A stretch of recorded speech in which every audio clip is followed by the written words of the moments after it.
പ്രവാസികൾക്ക് ജോലി സ്ഥലത്തിരുന്നുകൊണ്ട് കേരളത്തിൽ ഭൂനികുതി അടയ്ക്കാം. പുതിയ വെബ് പോർട്ടൽ സംവിധാനവുമായി റവന്യൂ വകുപ്പ്. പ്രവാസികൾക്ക് അവർ ജോലി ചെയ്യുന്ന സ്ഥലത്ത് ഇരുന്നുകൊണ്ടുതന്നെ മൊബൈൽ വഴി കേരളത്തിൽ ഭൂനികുതി അടിക്കുന്നതിന് വെബ് പോർട്ടൽ സംവിധാനം ഒരുക്കാനുള്ള തീരുമാനവുമായി സർക്കാർ. ആദ്യഘട്ടത്തിൽ 10 രാജ്യങ്ങളിലെ പ്രവാസികൾക്കാണ് ഈ സൗകര്യം ലഭ്യമാക്കുക എന്ന് റവന്യൂ മന്ത്രി കെ രാജൻ നിയമസഭയിൽ പറഞ്ഞു. UK, USA, Canada, Singapore, Saudi, UAE, Oman, Qatar, Bahrain, Kuwait എന്നിവിടങ്ങളിൽ ഉള്ളവർക്കാണ് വെബ് പോർട്ടൽ സഹായകരമാവുക.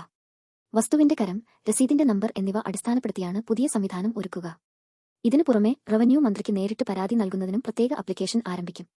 നിലവിൽ പരാതി പരിഹാര പോർട്ടലുകൾ ഉണ്ടെങ്കിലും പൂർണ്ണമായും രഹസ്യ സ്വഭാവങ്ങൾ സൂക്ഷിക്കുന്നവയല്ല. പുതിയ സംവിധാനത്തിൽ പരാതിക്കാരുടെ മുഴുവൻ വിവരങ്ങളും രഹസ്യമായി സൂക്ഷിക്കും.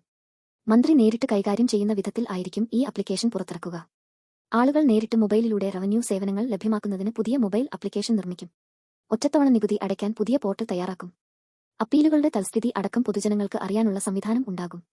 നിലവിലുള്ള ഓപ്പറേറ്റിംഗ് സിസ്റ്റത്തിന്റെ സാധ്യതകൾ പൂർണ്ണമായും ഉപയോഗിക്കത്തക്ക വിധത്തിൽ ആവും പുതിയ ആപ്ലിക്കേഷൻ സജ്ജമാക്കുക. ഭൂമി ഏറ്റെടുക്കലിന്റെ 3 ഘട്ടങ്ങളും ഉൾപ്പെടുന്ന പ്രത്യേക വെബ് പോർട്ടൽ ആവിഷ്കരിക്കും. കേരള നെൽവയിൽ തണ്ണീർത്തട സംരക്ഷണ നിയമപ്രകാരമുള്ള ഭൂമി തരം മാറ്റ അപേക്ഷകൾ വേഗത്തിൽ തീർപ്പാക്കുന്നതിന് കേരള നെൽവയിൽ തണ്ണീർത്തട നിയമത്തിൽ ഭേദഗതി വരുത്തിക്കൊണ്ട് നിയമം പാസാക്കുകയും 27 റവന്യൂ ഡിവിഷണൽ ഓഫീസറുടെ അധികാരം താലൂക്ക് തലത്തിൽ വികേന്ദ്രീകരിക്കുന്നതിനായി 71 ഡെപ്യൂട്ടി കളക്ടർ, RTO എന്നിവരെ നിയോഗിച്ചുകൊണ്ട് കഴിഞ്ഞ മാസം സർക്കാർ ഉത്തരവുകൾ പുറപ്പെടുവിച്ചിട്ടുള്ളതാണ്.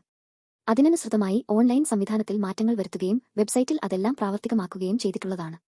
കേരള നെൽവയിൽ തണ്ണീർത്തട സംരക്ഷണവുമായി ബന്ധപ്പെട്ട ആവശ്യങ്ങൾ നടപ്പിലാക്കുന്നതിനുള്ള ചിലവുകൾ സർക്കാരിന്റെ മുൻകൂർ അനുമതിയോട് കൂടിയോ അല്ലെങ്കിൽ സർക്കാർ നിർദ്ദേശിക്കുന്ന വിധത്തിലോ വിനിയോഗിക്കുന്നതിന് ചട്ടം 14 വ്യവസ്ഥ ചെയ്തിട്ടുണ്ട്. കാലഘട്ടങ്ങളിൽ നടത്തിവരുന്ന തരംമാറ്റ അദലത്തിലും തരംമാറ്റ അപേക്ഷകൾ വേഗത്തിൽ തീർപ്പാക്കാൻ ആവശ്യമായി വരുന്ന സാഹചര്യങ്ങളിലും ഇതിനായി തുക അനുവദിച്ചിട്ടുള്ളതാണ്.